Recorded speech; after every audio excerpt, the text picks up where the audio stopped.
Hello class 12th के बच्चों, मैं आपको यूपी बोर्ड इंग्लिश पोएट्री की पहली पोयम माई मदर एट 66 जिसकी पोएटेस है कमला दास को पढ़ाने जा रहा हूँ। बच्चों इसे बड़े अच्छे से समझ लें क्योंकि पोयम से पोएट्री से आपका 10 नंबर का क्वेश्चन पूछा जाता है। एक स्टैंजा दिया जाता है, उससे 3 क्वेश्चन 2-2 नंबर के पूछे जाते हैं और एक 4 नंबर की सेंट्रल आइडिया पूछी जाती है। और जिन्हें यूपी बोर्ड से लेना उन नंबर को प्राप्त करना बेहद ही आसान होता है। तो अगर थोड़ी सी तैयारी थोड़ा सा ध्यान दिया जाए तो पूरे के पूरे 10 नंबर हम प्राप्त कर सकते हैं। तो बिना समय गवाए हम लोग इस पोयम को कवर करने की कोशिश करते हैं।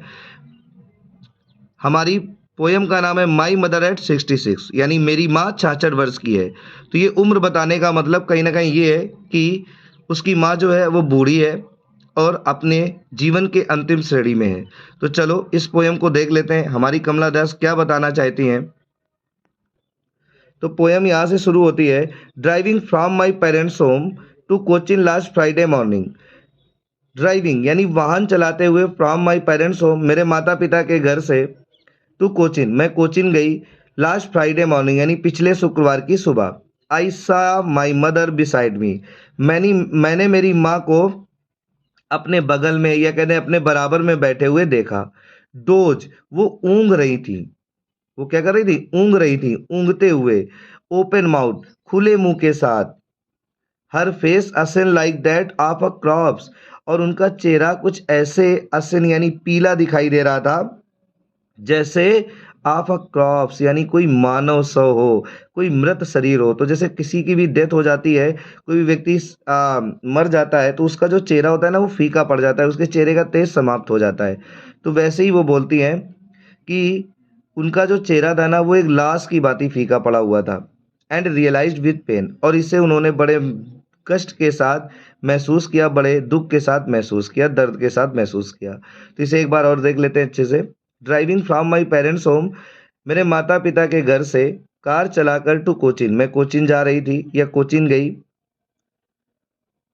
आई सा माई मदर बिसाइड मी मैंने मेरी माँ को अपने बगल में अपने साथ बैठे हुए देखा।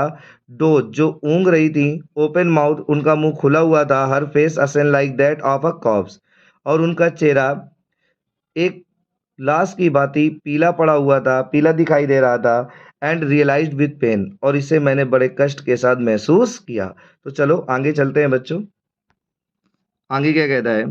That she was as old as she looked.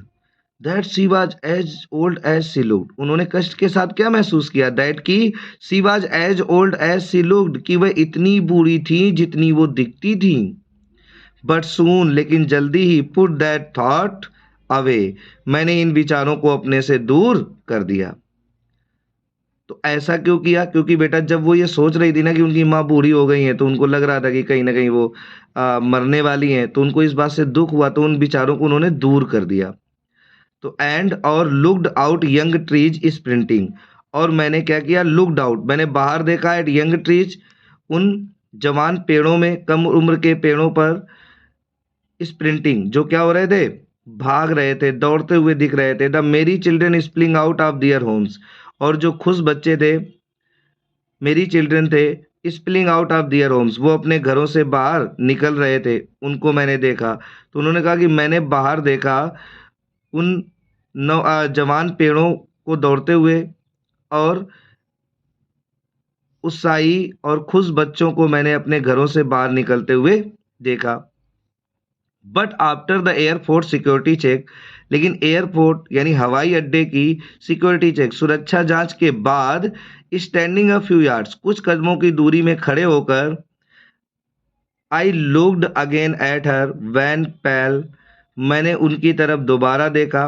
Van यानी कि फीकी पड़ी हुई भद्दी, पैल मतलब पीली। तो मैंने उनकी उस पीले फीके पड़े हुए चेहरे की तरफ देखा।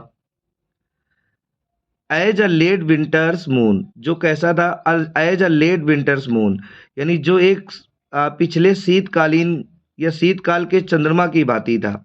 तो जो शीतकालीन चंद्रमा होता है वो कैसा होता है बच्चों? जनरली क्या होता है कि सर्दियों में फॉग होता है, कोहरा होता है, जिसके कारण चंद्रमा दिखता तो है लेकिन उसका प्रकाश नहीं दिखता, पर वो बड़ा फीका फीका दिखता है। तो इसीलिए वो उसको कंपेयर कर रही हैं अपनी अपने माँ से। चाँद को। तो बच्चों यहाँ पे अगर कोई पूछे कि कौन सी फिगर ऑफ स्पीच है, तो यहाँ पे कौन सी है? सिमिली। जब भी कभी लाइक या एज लग जाता है तो वहाँ पर सिमिली फिगर ऑफ स्पीच होती है। एंड फेल्ट दैट, और उन्होंने महसूस किया कि ओल्ड फैमिलियर एक, यानी उन्होंने उसी पुराने परिचित दर्द को, कष्ट को एहसास किया। बाई चाइल्डहुड फियर, जो उनके बचपन का डर था। तो बचपन में बच्चे को क्या डर होता है? अगर उसकी माँ से उसे दूर कर दो तो तुरंत रोने लगता है। तो वही वो कहती हैं कि and felt that old familiar एक माई चाइल्डहुड फियर, यानी मेरे बचपन का डर, वो जाना पहचाना दर्द मैंने महसूस किया, क्योंकि उनको लग रहा था ना कि उनकी माँ उनको छोड़कर चली जाएगी। लेकिन क्या हुआ आगे? But all I said, but लेकिन ऑल आई सेड, जो कुछ भी मैंने, ऑल का मतलब होता है सब कुछ, यानी जो कुछ भी मैंने कहा, वाज, वह ये था, सी यू सून अम्मा, कि हम जल्द मिलेंगे अम्मा। उन्होंने जो कुछ भी कहा वो क्या कहा?